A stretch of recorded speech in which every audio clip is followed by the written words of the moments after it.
Welcome to Spirits Podcast, episode 63, Food Gods. It's a roundup, y'all. Man, it's been a while since we've done a roundup. I know, they are really nice. I never know what's coming at me next, if you're going to do a story that's super short, if you're going to do one that's super long, but I had a lot of fun recording this one. I did too, and I think it was a really good follow-up since we spent an entire week talking about spaghetti. We did.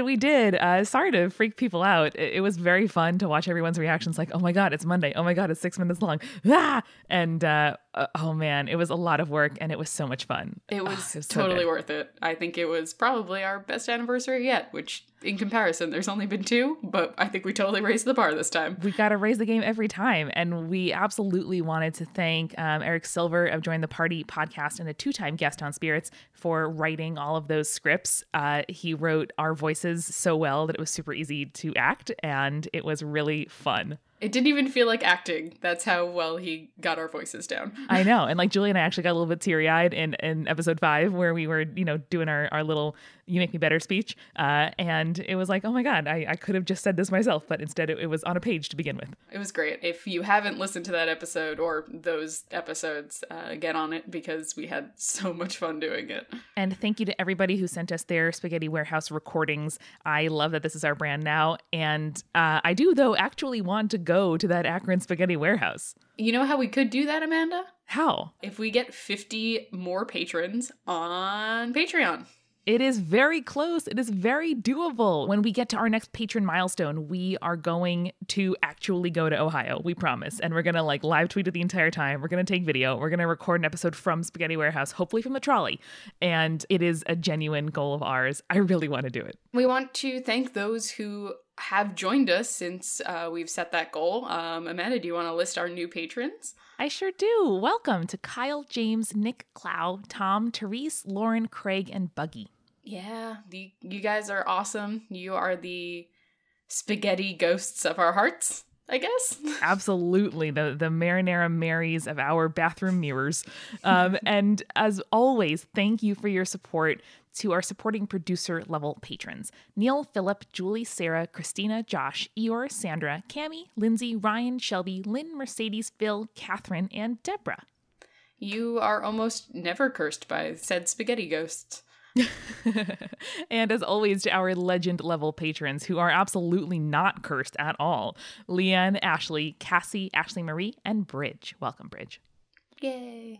Jules, what were we drinking during the recording of this Food Ghost episode? Whoa. Oh my God, the curse. The Food Gods episode. Food Ghost episode. No, that was last week. We were having a really nice breakfast stout, which you picked out because you are the queen of all stouts and porters. I am. I love a breakfast stout. It's like breakfast and beer at the same time. And what yes, thank you. Want? Beautiful. So we had so much fun last week. We are so grateful that we get to do this weekly, that we get to do this for you, and that we are rapidly approaching 75 and then 100 episodes. It's crazy to me that we're kind of barreling down that path. It's so cool. It is really, really cool. But in the meantime, thank you again. And we hope that you enjoy Spirits Podcast episode 63, Food Gods.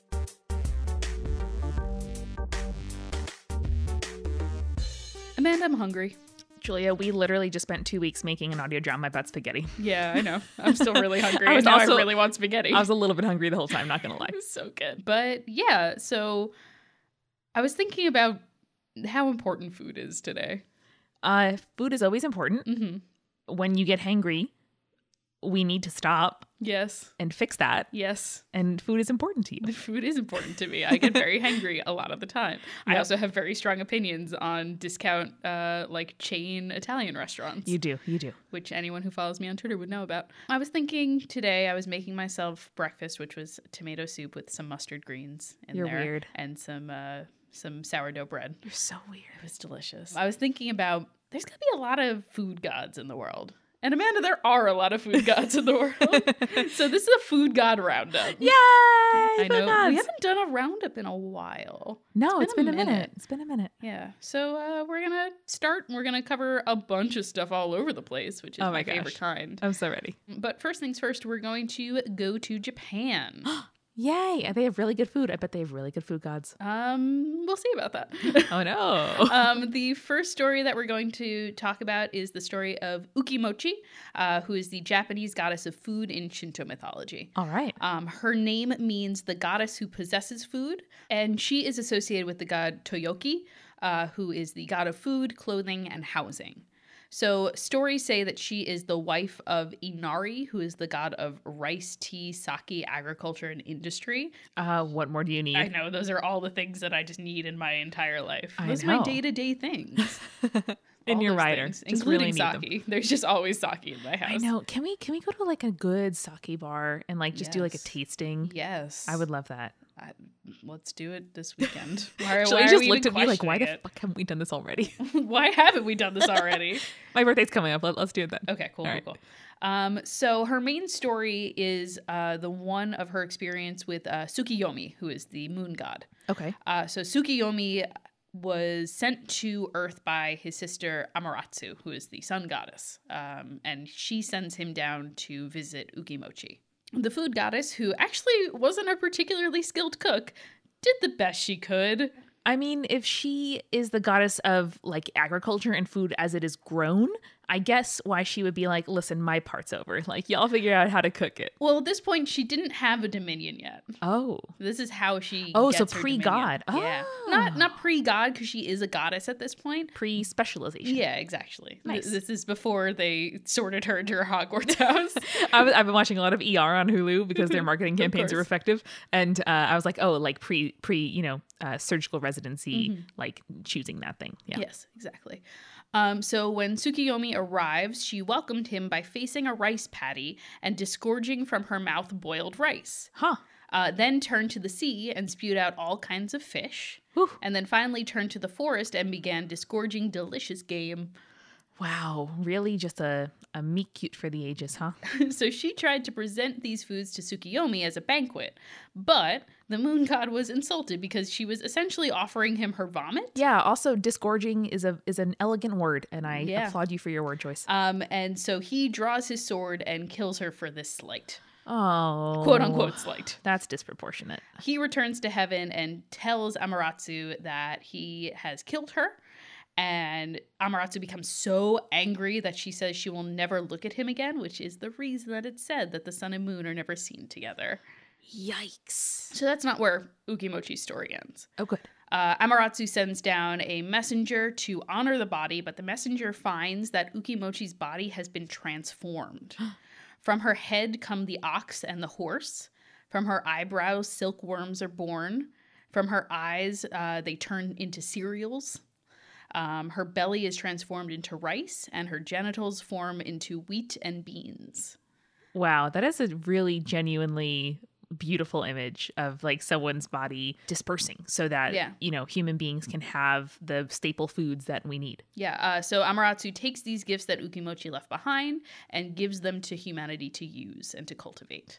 Wow. It's really, really cute and sweet, and I like it a lot. I also like that silkworms are included in there because silk is like a material and a substance that is, as important, if not more, than wheat and cereals. Hell yeah, I agree. So that is Ukimochi. I think it's very cute and a little bit gross and my favorite kind of things. Yep, that sounds exactly like a kind of story that you would be like, Amanda, guess what? Amanda, guess what? She just puked up rice. It was great. We're going to move to India next with the story of Annapurna. Ooh. So Annapurna is an avatar or form of Parvati. Yes.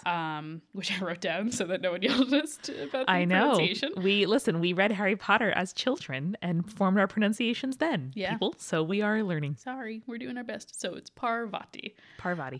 So Annapurna's name means filled with food, and she is known as the goddess of food and nourishment. Ooh. You'll see that a lot. That's a common thread throughout all these gods and goddesses. Yeah, so like strength, fullness, really nourishing your body, all synonymous with food.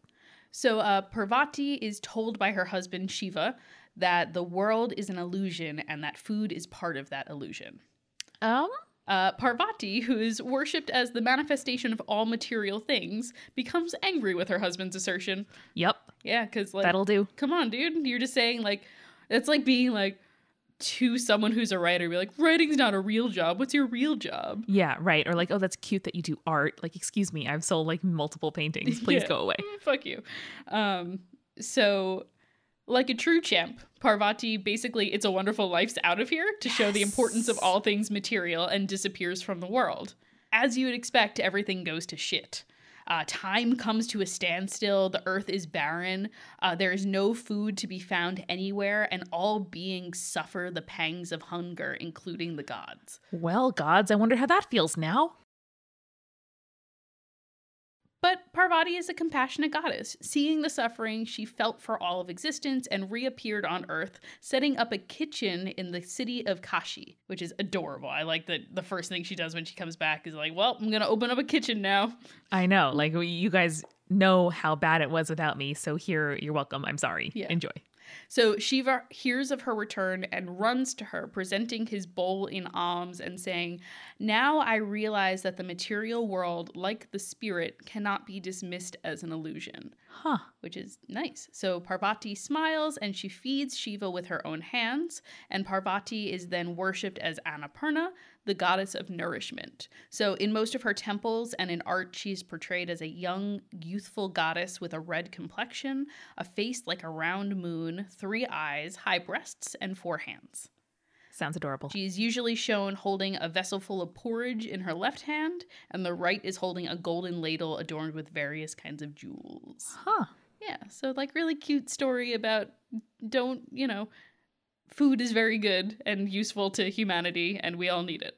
I know, and I think it's also probably a useful sort of allegory for like, you can't transcend the physical world until your physical needs are met. It's like classical kind of Maslow's hierarchy of needs. I was going to just say that. Exactly. Yeah. Like you can't, dedicate yourself to study and learning and, transcendence until you're able to, meet your physical desires. And either that can be by, making sure that you're fed and clothed and warm and all that stuff. Or I know like lots of kind of meditation practices, sort of try to like separate the mind from the body's needs. Mm-hmm. And so like either way, either you have to, separate yourselves from them or you have to meet them.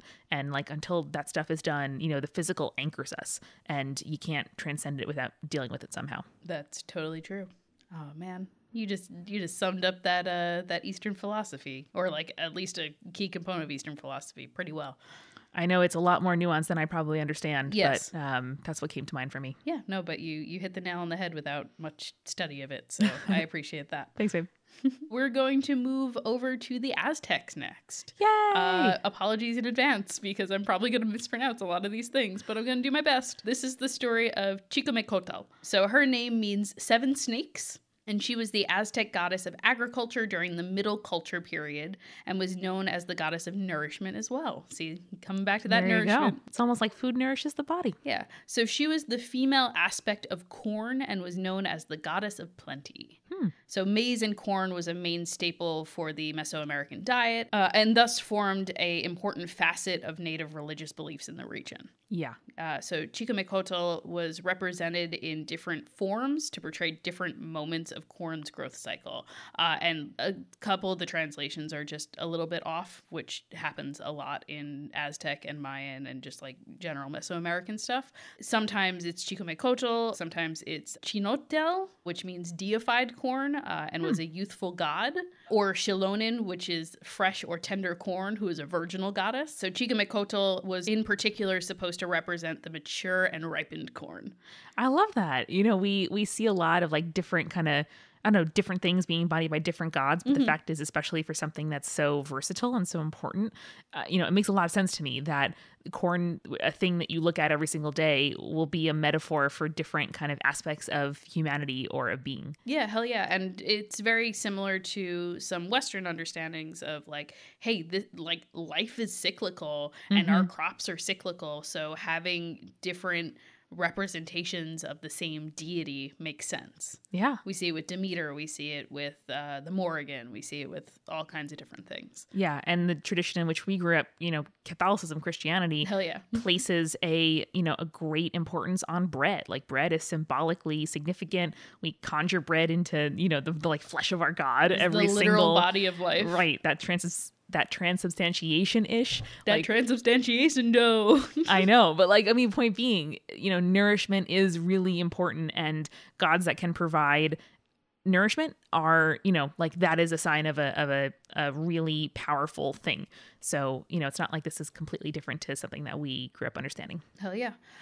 Just finishing up with her, she is traditionally shown with a pair of corn cobs in each hand, nice. Which is just adorable. I kind of love that. Like she's going to a barbecue or something. She's like, don't worry, barbecue.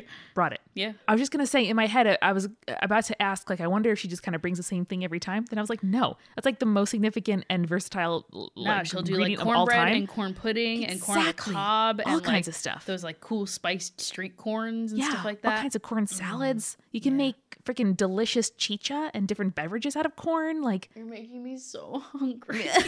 Baby, you should have dealt with that before we recorded. I did. Hungry again. I ate so many samosas. She also wears a towering headdress that is supposed to represent the shape of a ripe corn cob. It documents her face and her body are also painted red, which I find interesting. Nice. I'm all about it. Moving on, we've talked a lot about Demeter/Ceres before in the past. I just wanted to kind of touch on a few things that we just haven't talked about before. So Demeter's gift to humanity was agriculture, particularly the cereals. She is blonde-haired, like the heads of wheat ready to be reaped, which I think is really interesting. Yeah. Like, this is a very specific imagery, you know what I mean? Yeah. And so she is known as the one who separates the chaff from the grain for humans. Wow. That's real. I know. It's like a really cool image. Yeah. The Greeks knew how to do imagery. I will give them that. There was a lot of like incest and stuff, but they did know how to do imagery. She was invoked to help the crops grow full and strong. And her emblem is the poppy, which I think is really interesting because you're assuming that it's wheat. But poppies are this like bright red flower that are traditionally grown among barley. It's like, you know how like indigenous people, especially in the Northeast, would grow like squash and stuff with the corn so that like they helped each other grow.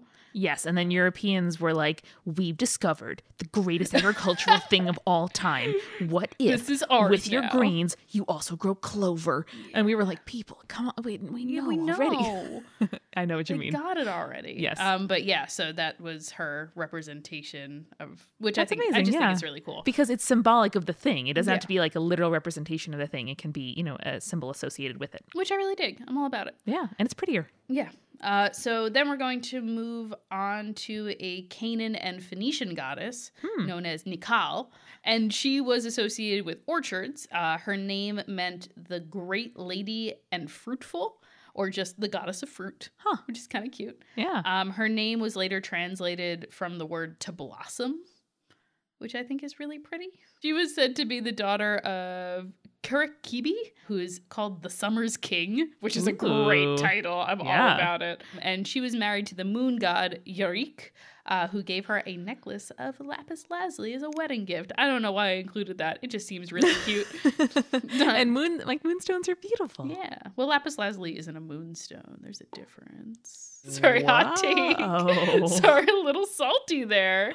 My bad, friend. Yikes. Oof, gotta shake that one off. I didn't mean to. I'm so sorry. You're wonderful. So she was said to be married in late summer when the fruit trees were being harvested.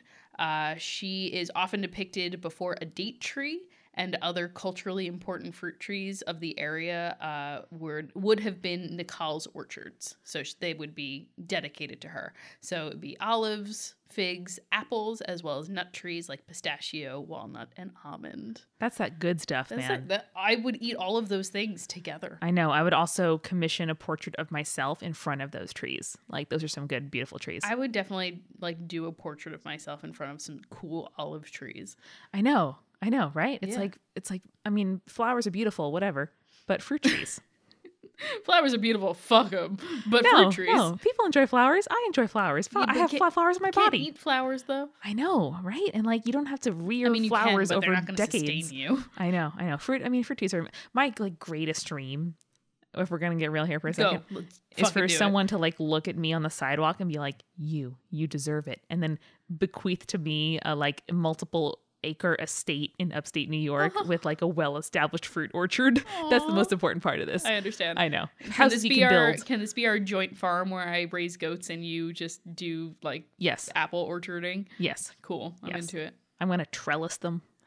I know. So pretty. I know. I love Speaking of trellises, the Cloisters, the museum here in New York City, is one of my favorite places really in the whole world. And I have got to go this coming spring and summer because they have like an outdoor section, like a balcony patio garden thing where they grow it's like a medieval museum. So they grow like medieval witchy plants and herbs and like they have a poison garden. Oh my God, it's so beautiful. Oh, can we go? Yes. And they also have like elaborately trellised fruit trees and vines that are so pretty. I am already down. They're so beautiful. I think since we've derailed a little bit, why don't we stop and get a refill? Yeah, I want to get that gorgeous byproduct of grapes wine. That wine. We are brought to you this week by Tab for a Cause. It is a browser extension, a little friend that you install in your browser on your laptop or your desktop computer, where every time you open up a new tab in your browser, it shows a beautiful photo and the time and the weather and a little ad. And that ad, what does it do, Jules? It raises money to donate to some wonderful charities and some great causes. Yes, it is. It is for a cause. Your tab is now for a cause instead of just taking up white, bright pixels on your laptop there. Yeah, I downloaded it, obviously. Nice. Because they're wonderful. Did you go to tabforacause.com/spirits? Yes, I did, of course. Okay, good. No, I just signed up with another URL. I don't know. Because I'm the worst. I don't know. Anyway, but I was going to research something, and I opened up my tab, and it was just this really beautiful picture of a sunset, and I stopped whatever I was typing and just looked at it. I'm like, wow, this is really nice. And then I saw, like, they were almost at $500,000 for the day or something like that. I was like, dang. Yeah, I know. Go Tab for a Cause. That's amazing. It's one of those ideas where you're like, of course this should be a thing. Like, why has anyone thought of this yet? Yeah. And it's really great. And also the Tab for a Cause folks are going to be keeping track of the money that Team Spirits raises for charity. So they're going to check in with us every so often, let us know how much we've raised, and like actual money for actual charity. They track every user and the money that they raise over time. So if you want to join up and with your empty tab space, real estate that you're not using, get a little bit calmer and more centered and enjoy that beautiful photo and raise money for charity, you can go to tabforacause.com/spirits. Also, don't you want to be on a team with us? I know.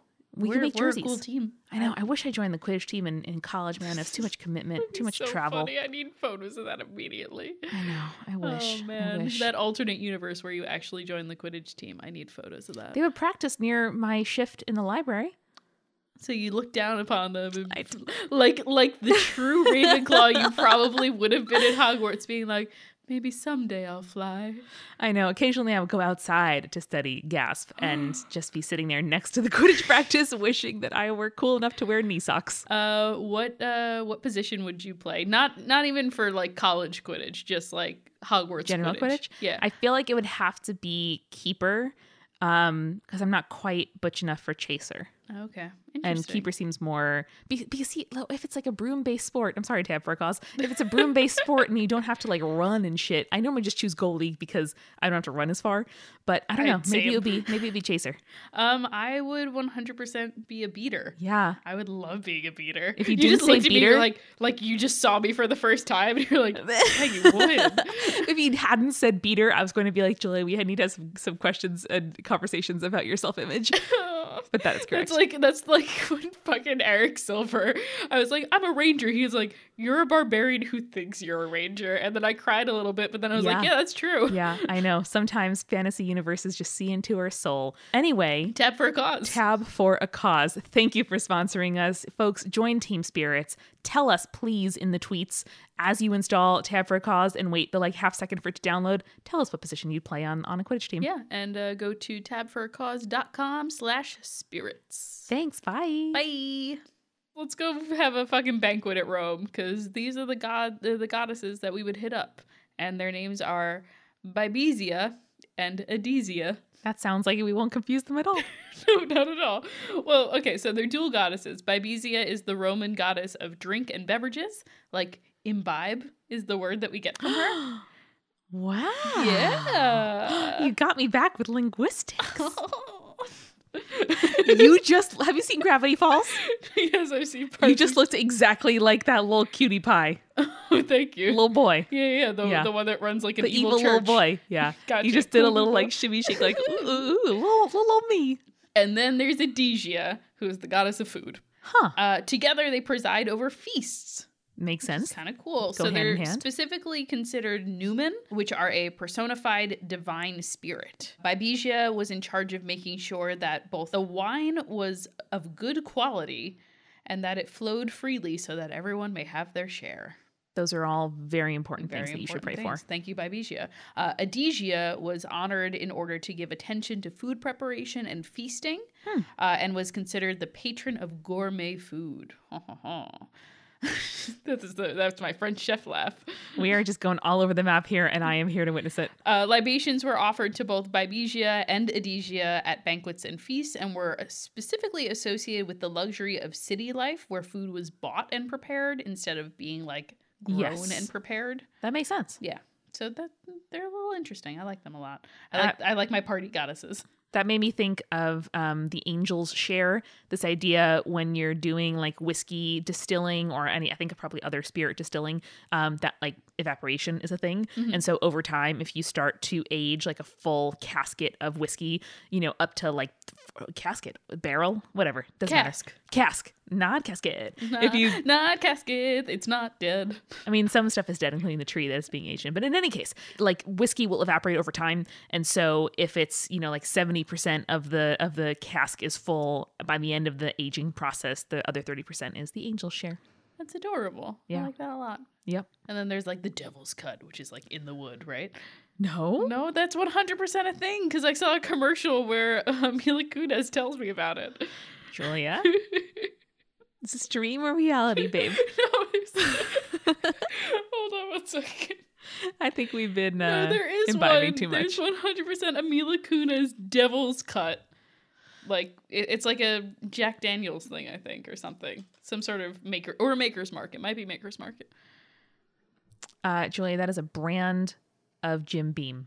Okay, yep, that's it. Not real. No, just it Jim is. Beam. Right, it's not a real like thing in the world. It's just a brand name. It is a thing in the world because I saw a commercial about it. It's not a cultural tradition. Okay, whatevs. They talk about the angel share though in that. They're like, yeah, there's the angel share, then there's a devil's cut. That sounds like the newest entree at Outback Steakhouse. It's obviously not a historical thing. Okay, let's come up just with like that. Julie, just in case you were wondering, like Taco Bell fourth meal is not a real cultural tradition. Also, it's just a Taco Bell marketing gambit. Yeah, but second breakfast is a fucking Tolkien thing, so fuck you.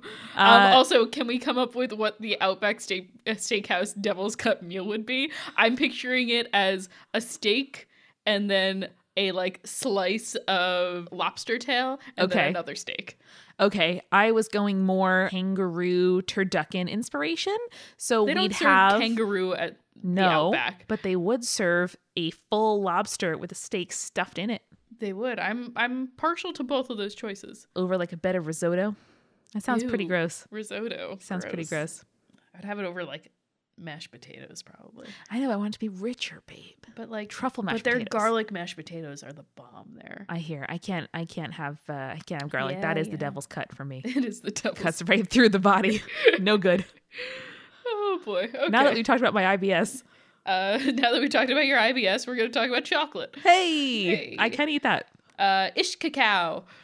That sounds familiar. Like cacao, the substance that I eat. Yo! Yes! So this is the Mayan goddess's name, and as it suggests, she is the goddess of chocolate.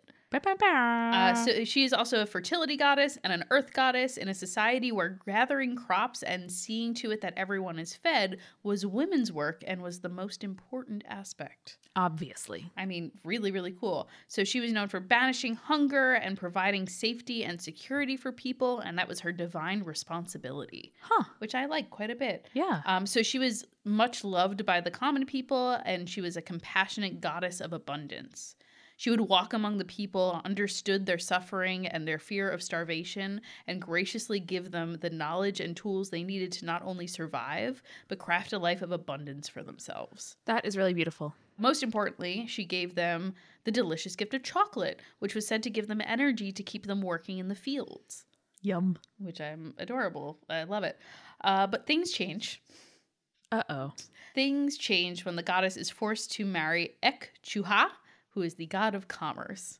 Basically, capitalism ruins everything in this story. Sounds like the natural state of order and abundance and sharing is messed up by commerce. So her beans were no longer a gift, but rather were turned into a form of currency. Oh no. The people could no longer enjoy chocolate because it was forbidden and declared a food of the gods, and was only allowed to be eaten by rulers and warriors. Oh boy. She became important in the yearly sacrifice in order to appease the sun god, and she was said to walk with the boy who was being sacrificed in order to give them comfort and give them a comforting glass of cocoa. Oof. I mean, on the one hand, I understand that the reified and really exclusive thing would be given to someone about to be sacrificed because they were, being seen as giving up their life for a higher purpose and ascending to, being really important and deserving of that. Right. So traditionally, the sacrifice was chosen a year in advance. Yes. And was treated like a god for that year. Right. So was allowed to eat the cocoa. As they meet their fate and join the gods, exactly. etc. But it's still pretty messed up that a thing that gained popularity and significance and, helped out the population by being a food of the people is rewarded and elevated by becoming so exclusive and untouchable. You should reward and elevate a thing by making it more widely available. Yeah, I agree. Oof. It's like the reverse of what it should have been. It's like a parable that human beings should have learned from. It sounds about right. Yeah. So we're going to Ireland, Amanda. Woo!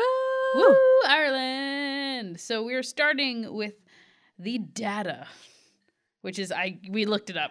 We did. Yes, that's how you pronounce it. So the Dada was a father god from Irish mythology associated with fertility, agriculture, strength, appetite, and I shit you not, this was included, manliness.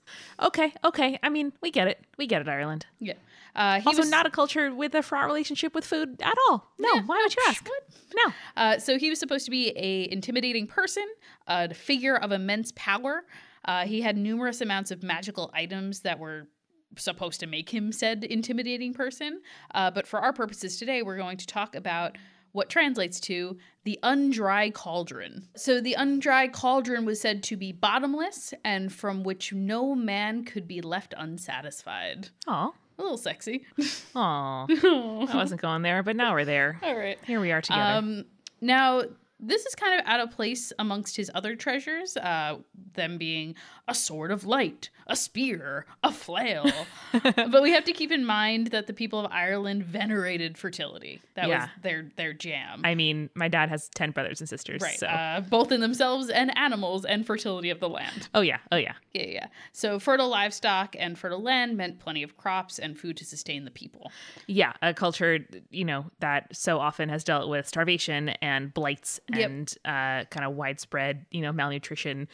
Fertility's a big thing. The source that I was reading makes a lot of references to the fact that a cauldron or a cup is a distinctly feminine thing, which is supposed to represent the womb. Yeah, it's like, it's the opposite of phallic. It's like a thing into which stuff is poured and from which stuff comes. Right, and it was said that while this sort of item could only be created by a woman, it required a masculine identity, think the Holy Grail, to protect it. I can see that, or a sort of, there's lots of ways in which providing is a thing charged to men, in this day and age, thinking about being a father or a husband or a head of a household, you want to provide and make sure there's enough resources. And I can see how that would be sort of conflated or at least, crossed over with food and fertility over time. Right. So Dada in this situation is the guardian of this cauldron. Which is interesting. I like that. So this is the dude you invite over for the potluck because it literally never ends. That's awesome. It's such a good choice. So the cauldron was actually said to be so potent that it overflowed with abundant food, could heal any wound, and was also said to restore life to the dead. Oh, wow. Just all of those. Yeah. Just all. Just doing all the things. It's like they took the Holy Grail myth and they're like, it also produces food, though. Like, yeah, fuck it. Food, too. Lots of fish. I'm just picturing somebody who, is a host. You go over to their house and they're like, I have too much banana bread. Take some. Just take all the banana bread. You have to help me. The culture's I took one piece and it just keeps going. I am sick of bananas now. I stress bake these brownies. Please take some. I had a roommate who would not stress bake. She would horny bake. What? You could always tell when she was about to get her period because she would just like bake up like some apple crumble and some brownies and some pie and shit like that. And you just be like, oh, well, you know, what's her face is getting close to that time of the month. I mean, it's not the worst thing. No, it could be worse. Right. And like, I mean, I don't know, waitress, you know, there's a conflation of baking and desire. Yeah. All right, I get it. Right, I get you. Amanda doesn't mean the occupation of waitress. She means the musical or movie. Yeah. Oh, yeah. No, yeah. Where she like pours her love and desire and lust into the pies that she's making, and disappointment and shit like that. All the emotions. All of them. All of them. We're going to finish off with Dewey Shri. Where is that myth from? That is a Javanese, Sudanese, and Balinese goddess that predates Hinduism and Islam, much like our mermaid queen. Yeah. Which, one of my favorite stories. Someone complimented it the other day. I'm just like, I really like that story too. She's so sweet. I love her so much. More mermaid queen fan art, please.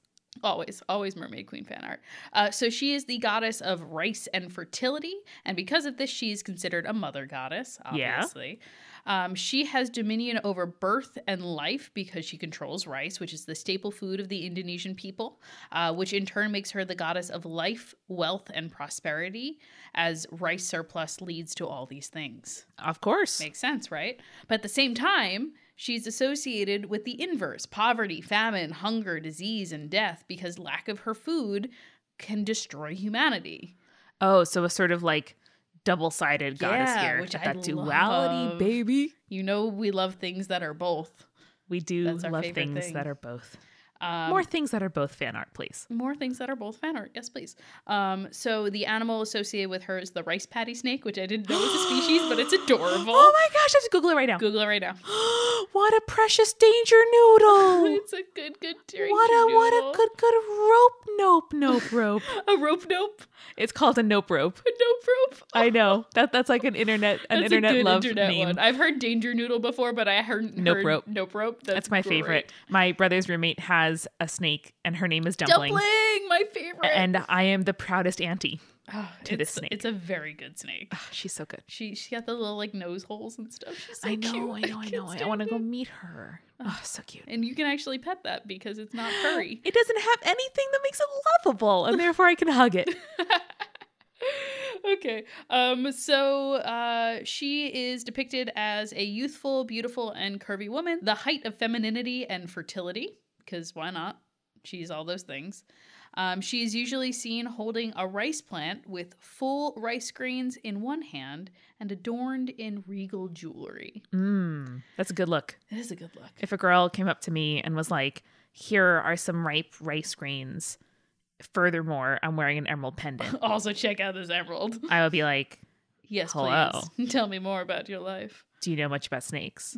Not that I have any. Do you have a snake at home? This wasn't a phallic reference. I regret all my choices. Do you want to go out? That's basically how I end up seducing all the folks. That doesn't surprise me at all. Yeah. That's cool. Yep. Good job. So I'm super hungry now. Really, really hungry now. Yeah, one of the benefits to living in Astoria, Queens, here in New York City, is that it is a historically Greek neighborhood, and so there is just like on my corner a person selling just the skewers of delicious meat and single pieces of French bread on a styrofoam tray. And it is so And you can ask him for extra lemon and he'll just squeeze a bunch of lemon juice on top of it as it's grilling, and he's the best person. Anyway, I have a feeling that Julie's going to drag me out to have that in about 5 minutes. Either that or Chinese takeout, because I could really go for some fried rice. Anyway, listeners, what are you going to eat right now? Email us what you're going to eat right now after listening to this episode. But listen, I mean, food is humanity, right? Food is civilization. Food is the ability to like stop pursuing our basic caloric needs and like sit up and talk to each other and the universe and to seek meaning and to look up at the sky and wonder what's there. Yeah. Like to have a sense of permanence and to develop tradition. Like food is from where all of us and all of our stories originate. Yeah, and so many of these gods and goddesses were considered like the mothers or fathers of their cultures because they represented the food that was the staple that which all of the civilization was created out of, and that's super important. And I think it's actually a great opportunity to say that if you like stories, we have food to thank. And there are ways to make sure that everybody can participate in the kind of myth making and living and making mistakes and falling in love and like doing all the things that we can do once our basic needs are met. And so we would love to recommend 2 charities today. Yep. One of them is called Feeding America, feedingamerica.com, which kind of connects you to local food banks and allows you to make either financial or physical donations to places in your area if you're in the US. And then there's also whyhunger.org. Why Hunger is, again, a kind of charity assessing like acute food needs around the world. In particular, whyhunger.org/Puerto Rico is enabling a Boricua Farmers Association on the ground in Puerto Rico that are connecting kind of local farmers to people in need. So you can make donations no matter where you live. You can send in money and help to support, make sure that people all over the world are able to be fed. Heck yeah. And those are all good causes. And we can talk about food, from our comfortable lives, but there are people out there who are seriously hungry, and they might be in your community. They might be somewhere else. And it's really important to be aware of that. Yeah. No matter where you are, schools are a great place to go. Lots of them will have can drives, food drives, or ways that you can directly help people who are needy in your community. Yep. You might not think that there are people there, but there are folks everywhere who could use a hand. Yep, absolutely. And remember, listeners, to stay creepy. Stay cool. Spirits was created by Amanda McLaughlin, Julia Schaffini, and Eric Schneider, with music by Kevin MacLeod and visual design by Allison Wakeman. Keep up with all things creepy and cool by following us on Twitter, Tumblr, Facebook, and Instagram @Spirits Podcast. We also have all our episodes, collaborations, and guest appearances, plus merch on our website, spiritspodcast.com. Come on over to our Patreon page, patreon.com/spiritspodcast, for all kinds of behind-the-scenes stuff.